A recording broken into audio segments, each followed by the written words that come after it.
This is the fun part of the live where I type in the pinned comment and I look great. Cool. We're gonna pin that. Cool. How's it going, everyone? My name is Spencer Dukoff, and I am the host of Boss Mode, which is a show that we have here on Men's Health, where we talk about people and have conversations with people who build things, who make things. We've had people who have started companies where they design robotic arms, people who have started a bunch of different restaurants in the South. And I'm really, really excited to be having on somebody who is the CEO of a record label and also is a singer-songwriter. Her name is Phoebe Bridgers. I'm going to invite her into the chat right now. So hopefully this works.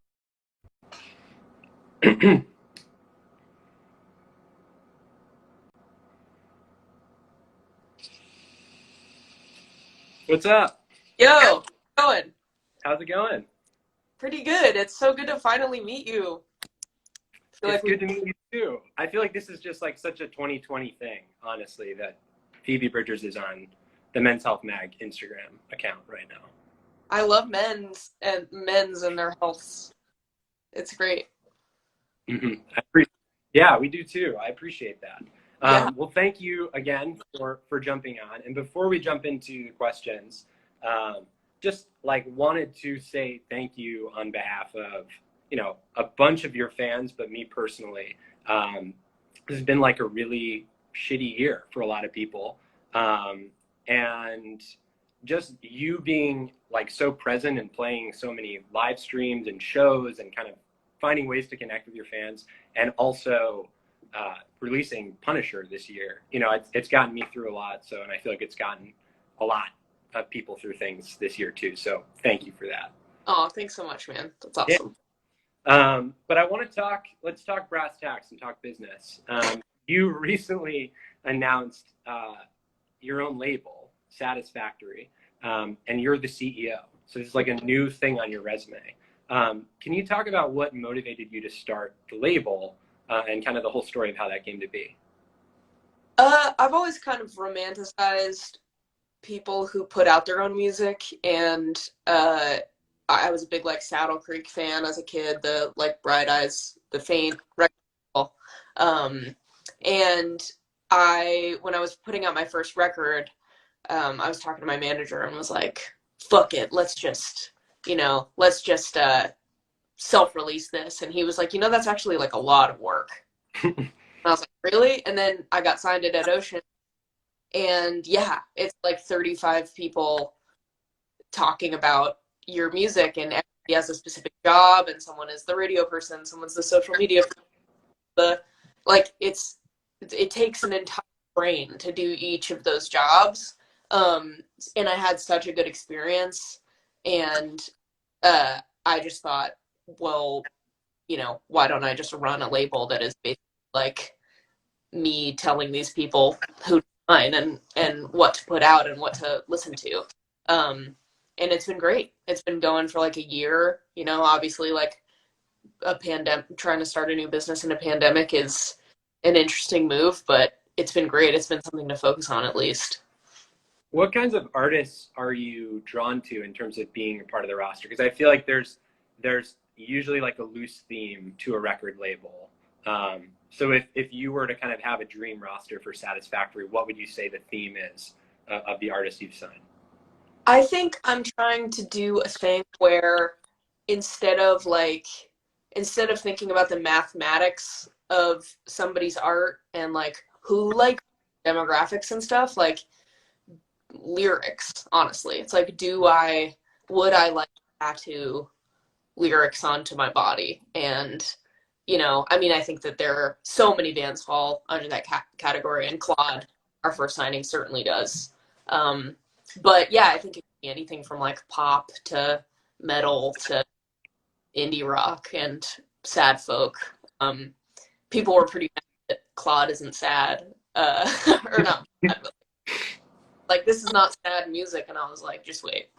Um, but yeah, I think all good lyrics inherently are sad in some way. So Yeah, yeah. You've been super supportive and kind of outspoken about different organizations that are pushing for relief for small music venues um, that are all, at risk of closing because of the pandemic. And if they don't receive some sort of support, it's going to be hard to see them going forward into the future. Why do you think it's important for more people to get invested in that cause? I just think we want to wake up in a world when this is all over that uh, independent promoters and venues can thrive in.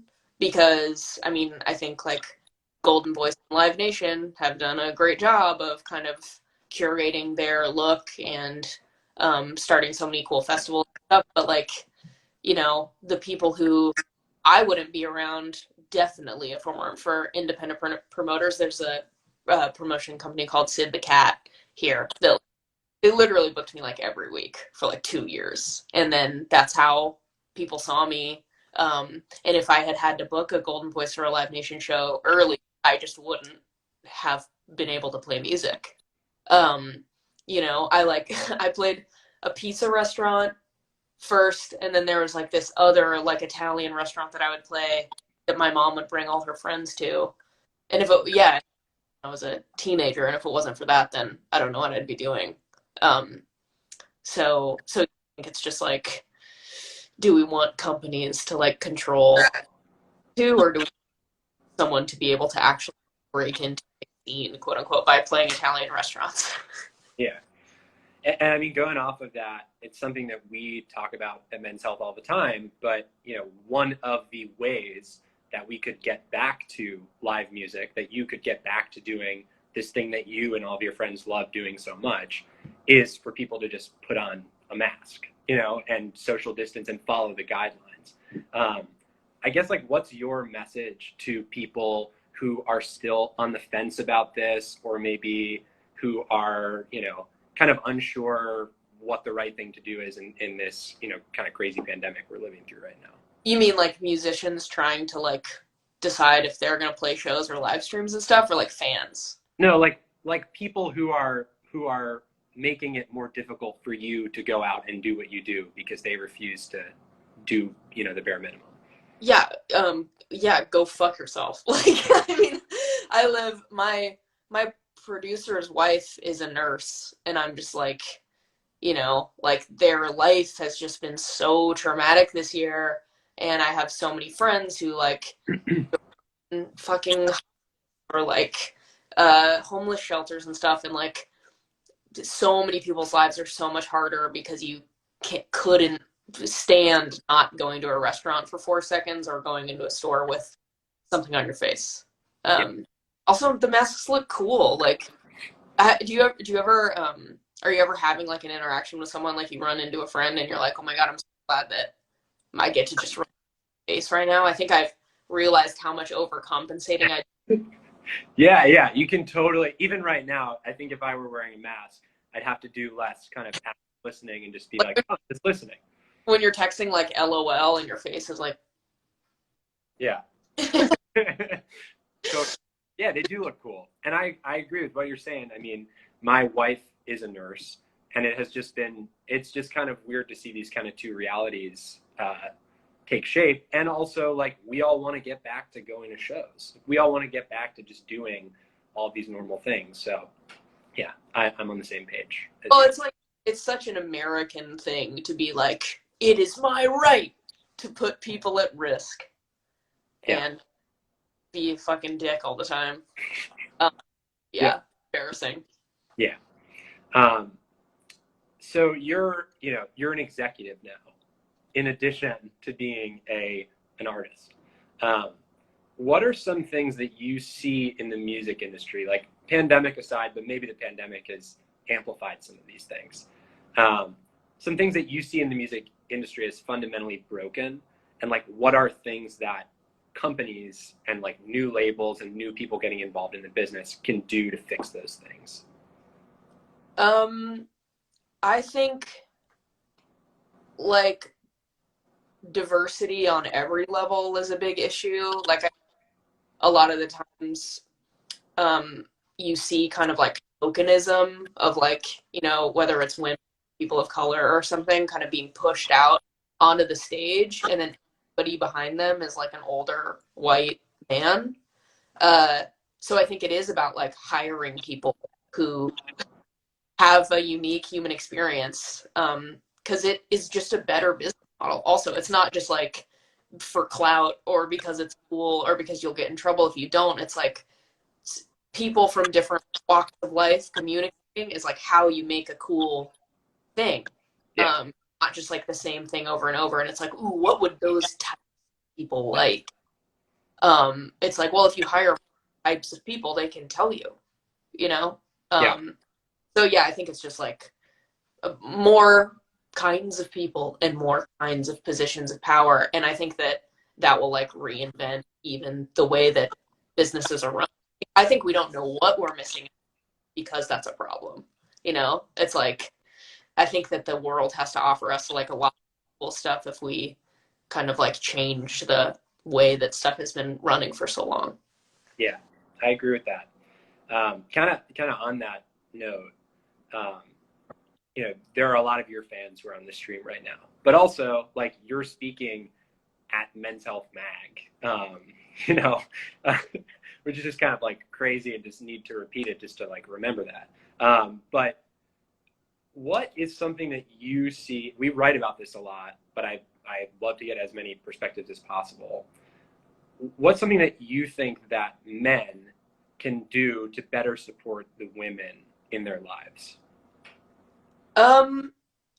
I mean, I honestly think it's like basic human empathy, you know? I mean, I think a lot about like consent training, and I think some of the language is like it's all separate, and it's like no, but like what would you feel like in what would you like, I don't know, in a room where you're maybe like, speaking for myself, like where I was maybe the youngest person and the only woman, and how how could the men in that room make me feel important and safe instead of like gaslit and uh like a young idiot, which I think I felt like for a long time, and I think I found those people. But sometimes I wish I could turn back to people I met pretty early in my career and be like, why did you make me feel insane?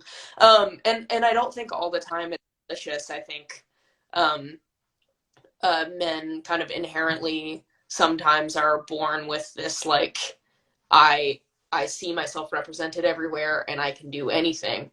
And I, you know, I don't, a lot of people don't have as much of that. Women don't have as much of that. So thinking about how you can treat someone who wasn't raised like that uh, is, yeah, just like talking to people like you're equal, I think. Yeah, yeah, well said. Um, your music straddles the line a lot of, especially from a lyrical perspective, it'll straddle the line between kind of melancholy and humor. For people who like, a lot of people on here know your music, but for the people who don't, you kind of play with those contradictions a lot in your music, and I think that kind of creates a balance in your music. Um, what are some ways that you attempt to find balance in your daily life? I think I sometimes I use humor as like a deflective, yes, mechanism. Like when I'm afraid someone's being too sincere, Mm-hmm. or I'm afraid that people are going to take me seriously or something. Yeah. And I'm like, I know it's stupid, but, or whatever. Or, you know, when someone's saying something really sweet to you and you're spiraling in your head for a joke for how you can escape. Uh, Totally. Sometimes that's what it is in my, where I'm like, it's too heavy, but also my favorite lyricists, like Connor Roberts, for example, I feel like even the lyrics that people think are really serious and dark are actually like inside jokes. Yeah. Um, and so that being so, like on a day-to-day level, having a relationship like with yourself, like hey, you need to take a breath and not make a joke, or you need to like sit in this feeling and just, you know, bored for a second, sad for a second. I think that's kind of how I'm trying to find balance, you know, through therapy and stuff. But yeah. Well, and I was going to say that's a great segue because we have another show called Friday Sessions where every Friday we have a different person who has a session with a psychiatrist. And, one of the reasons we do it is just to kind of normalize that people should and can be talking about their feelings and sharing about that. I started seeing a therapist for the first time this year, and it's been like incredibly helpful. I'm curious, I'm seeing in the comments a lot of people talking about therapy, coping mechanisms. I'm curious, like, what kind of mental health tools or services like you've been able to use and kind of how that's impacted your life. Yeah, I mean, there's like, there are a lot of things popping up to make it like accessible. I know Bears paid for my therapy when I couldn't really afford it first year, which is so awesome. And then now I'm in like EMDR therapy, which is like PTSD therapy. People don't know. And it's such a wild ride. Like, even it's almost like sobriety or something. It's like even trying and being committed to therapy is half of it. It's like, if you don't like your therapist, leave. Yeah. Go to a therapist. You can't be waiting for proof that therapy is bad or corny, or indulgent, or overly indulgent. You have to be like looking for it, and I think that has helped me a lot. I think if you haven't read The Body Keeps the Score, check it out. It kind of like changed my life, and it kind of every facet of therapy, whether it's medication or yoga, and it's all that stuff. I'm like a therapy nerd now, but I think a lot of us I kicked it into high gear. I started seeing my therapist every week, which I wasn't initially, as soon as quarantine started. So yeah. Can you just say the name of the book again, just so we have it for people? The Body Keeps the Score. The Body Keeps the Score. Cool. My tweeted, "Let the bodies keep the score" the other day, which I thought was really. So you're in this position right now where there's this whole generation of people, and beyond just one generation, but there are these people who are inspired by you and what you're able to do. And I think that on one level they connect with your music kind of in and of itself, but they also connect with you through social media, like, and kind of your whole presence and persona beyond just, the tunes. I'm curious what kind of impact that has, that kind of fame and responsibility has on your sense of self, and like kind of how you manage that. I feel like I didn't start thinking about it until I had kind of a larger platform, and then I was like, oh shit, it's important to me, and it is a responsibility, where you go into it kind of casually or carelessly. But I think it's important to me to kind of give like a real representation of myself, even though it's like mostly self-promotion and mostly stuff that I'm showing people because it isn't as casual anymore, and like so much of my job has taken over so much of my life. But I think it's important to be like kind of a idiot on the internet and kind of like learn stuff and share things that you are learning about, and talk to people. I don't think the internet is inherently bad, but I do think it's like a scary place. So yeah, like the balance of trying to be vulnerable, but also trying to like protect some of my sense of self and not being like a capitalist image of like my personality. Yeah. Totally. And this show is typically really straightforward about entrepreneurship, people starting their own businesses. Usually it's like someone, we've had these great stories of like someone, saw this problem in the world, and then they started trying to fix it anyway. And then they're like, oh, I'm going to start a business in order to kind of help amplify what I was trying to do in the first place. And one of the questions that I typically ask is like, now that you're in the position that you're in, and I think specifically pointing toward the like satisfactory CEO side of things, like, are there any parts of your personality that you've had to work on to be better at that job and that responsibility? Yeah, I don't know. Are you ever dating someone or at your friend's house and you hear the way that they talk to their mom Mhm. in like short, like mom, or whatever? Yeah, I yeah, realize that I have that with people. You judge them and you're like, ugh, ew, gross. And then I'm always reflective, like, how do I talk to Marshall? You know, Marshall, my drummer, and I have like an insanely close relationship. We talk every day.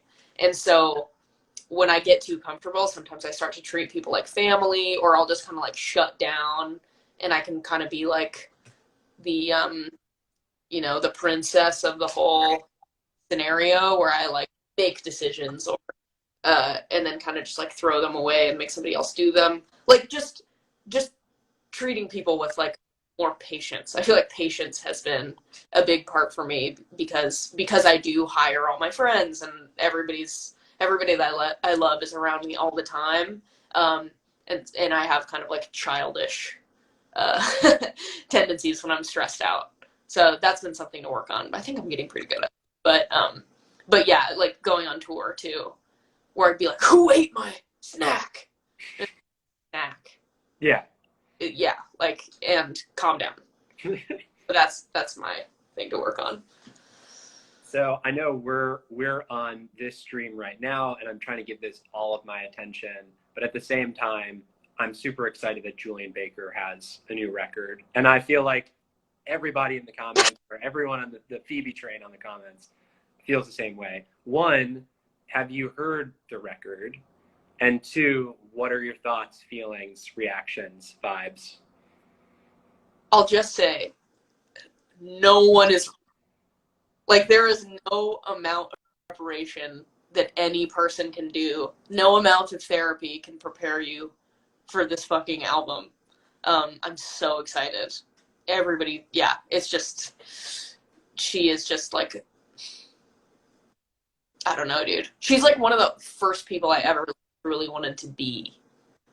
Where I was like, I think I've always been pretty comfortable in my own skin and been like, oh, I'm gonna make the music that I want to make. And then when I saw Julian live, I was like, can I just be a different person? Uh, and that's definitely true. And when I heard this album, it's insane. Yeah, I'm pumped for it. It's Yeah. gonna be sweet. So I feel like kind of going back to the theme of deflecting sincerity with humor. And this has been a rather sincere line of questioning, I think, and rather sincere conversation. So we're going to end with something completely ridiculous. We have this series on YouTube called Gym and Fridge, which is basically a health and fitness oriented version of Cribs. Arnold Schwarzenegger's been on it. Lenny Kravitz was just on it. We haven't been able to get you on Gym and Fridge. I think maybe, the email got sent back or something like that. But one thing that we do in all of our Gym and Fridges is we do like a rapid fire question at the end. So we'll go through the rapid fire questions, then we'll wrap up and I'll bid you adieu. But first off, thank you, Thank you. for all of this. This is kind of insane. So here's the rapid fire questions. Squat or deadlift? I don't know what a deadlift is, so squat. Cool. Favorite song on your workout playlist? Oh, Closer, 9 Inch Nails. CrossFit, yay or nay? No clue. Never done it. Cool. Pull-ups or chin-ups? Chin-ups. Cool. Dumbbells or kettlebells? Dumbbells, because I know what those are. There's a theme here. Cardio or weights? Weights. Biggest compliment? Jacked, ripped, swole, or cut? Ripped. And then the last one is, if you could work out with anyone dead or alive, who would it be? Bob Dylan. Awesome. Phoebe, thank you so much. This has just been kind of a crazy full circle moment. Appreciate you opening up and being, going so deep on a lot of these questions. But yeah, thanks again and have a great day. Yeah, thank you so much, man. So fun. Yeah, cool. See ya. Bye. Bye.